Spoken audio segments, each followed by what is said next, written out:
Hello, squirrel listeners. Yes, it's a black hoodie, but it's a different one. This is my to knit or not to knit. Now that's a silly question. It's not really, cause crochet too. Oh no. No software update. Okay. There's only 35 chapters in this book, and guess what? We're on chapter 30. And then, from what I saw of this book that I have, y'all check me and see if I'm right. I think Rilla is something about, I can't remember the title, but it's got Rilla in it. Maybe it's Rilla of Ingleside. I can't remember. That may be the last book. So then we're going to need to figure out what to read next.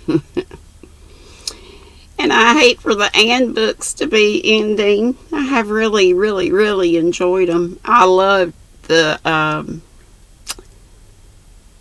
Little House books, but Little Women series. And you know, there was one book that we left out of that series. So maybe we'll go back and get that one before we get started on another one. I'm not sure. Chapter 30 is called...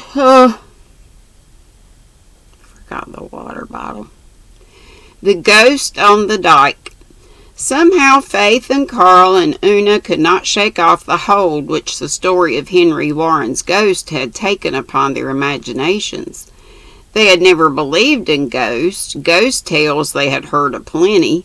Mary Vance had told some far more blood-curdling than this, but those tales were all of places and people and spooks far away and unknown.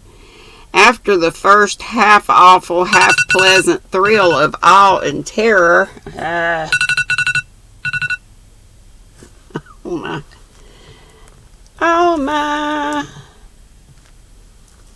Alarms are coming off for different things. I've been listening to Affordably Crafty Kim and Yarn Geek Ginger. But they should be finishing up, so that was for another one. I might hurry.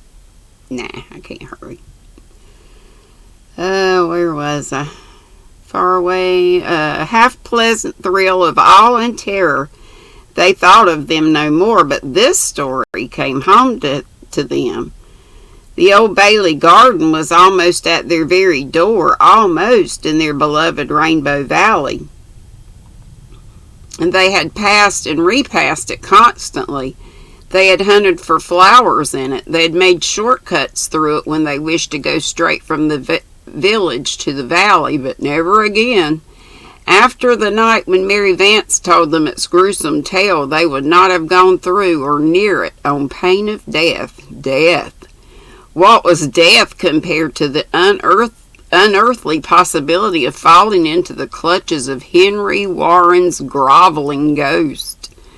One warm July evening, the three of them were sitting under the tree lovers, feeling a little lonely.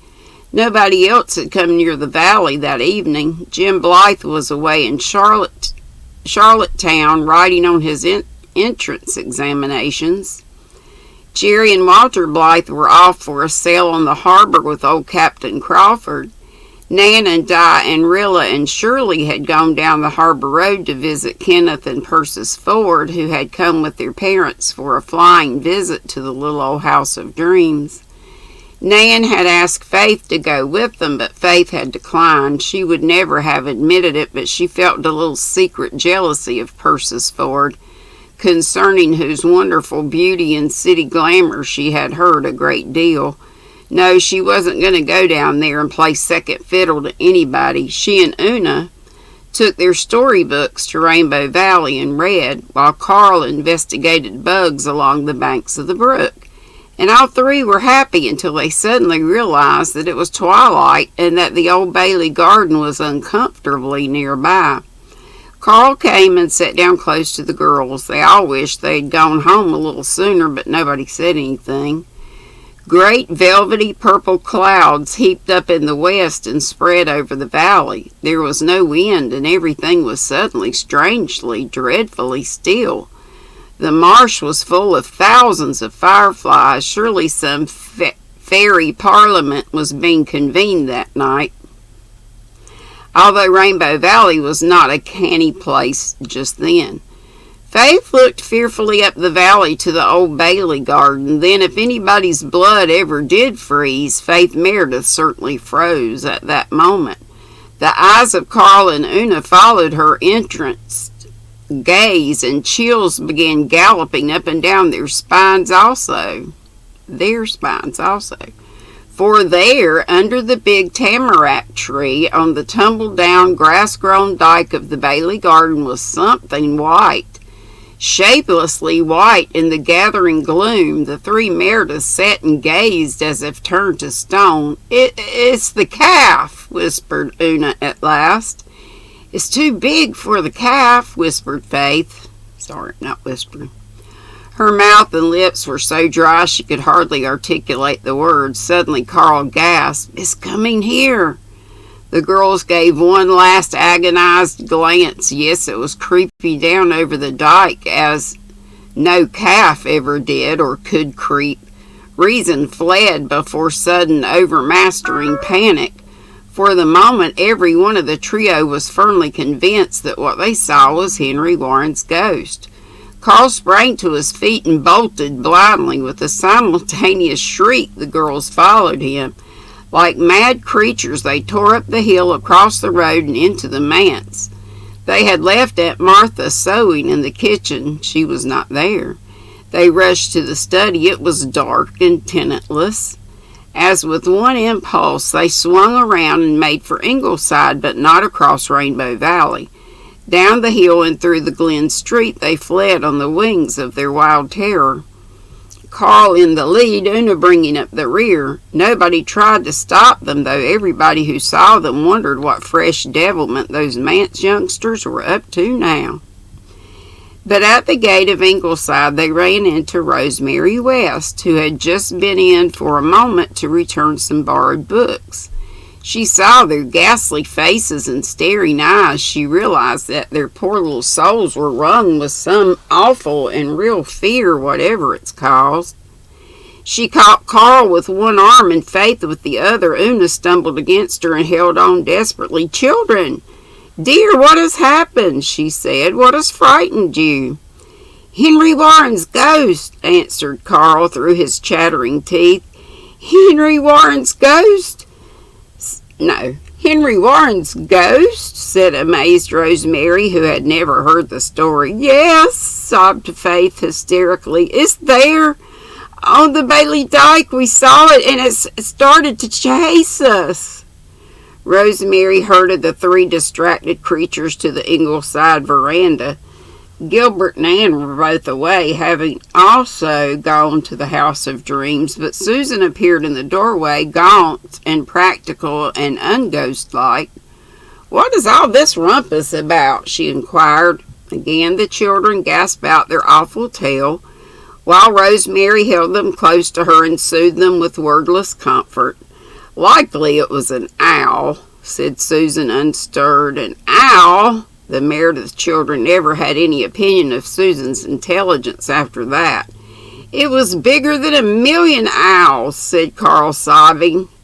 Oh, how ashamed Carl was of that sobbing in after days. And it groveled, just as Mary said, and it was crawling down over the dike to get at us. Do owls crawl?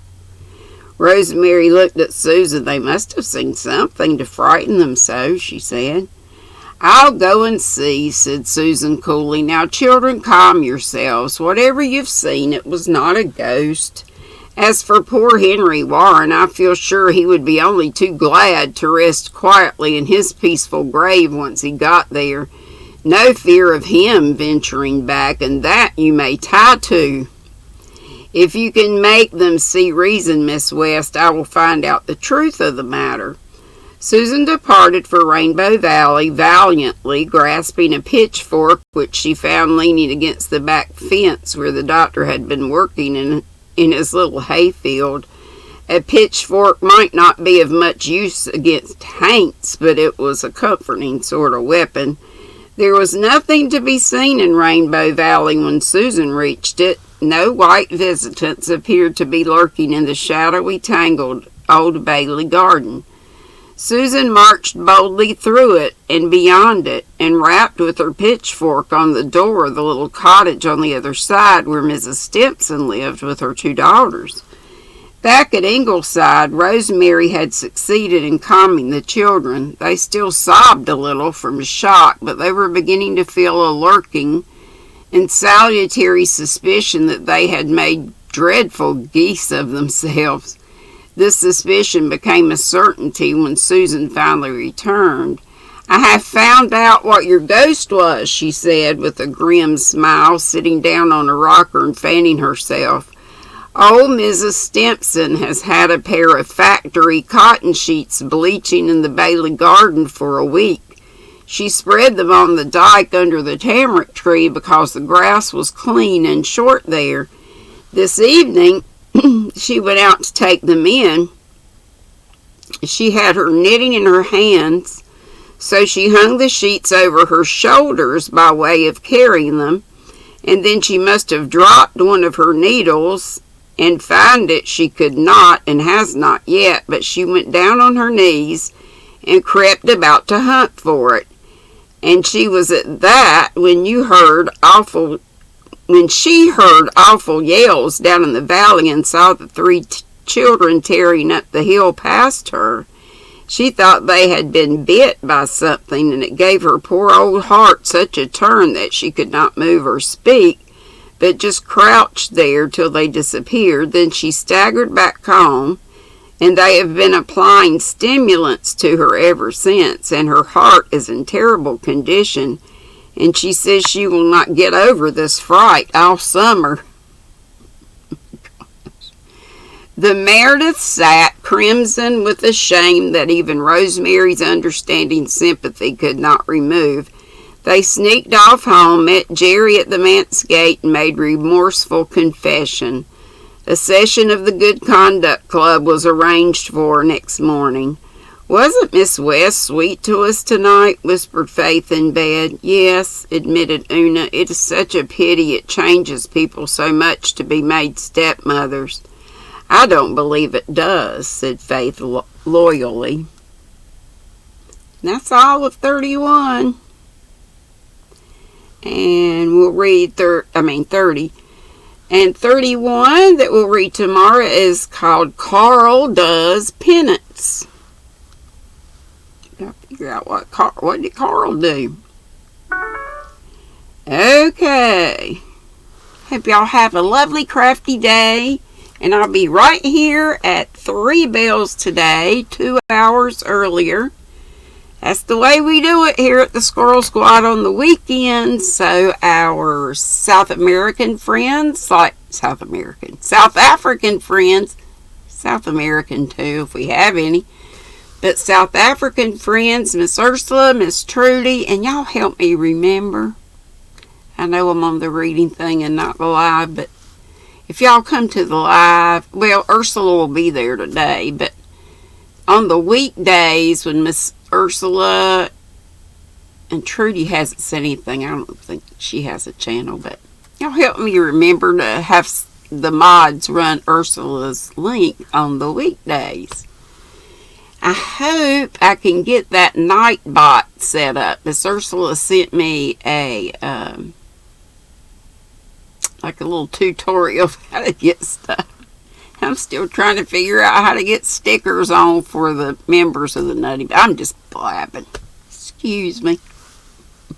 This is thinking out loud. And I guess I'll come on next with, it's terrible.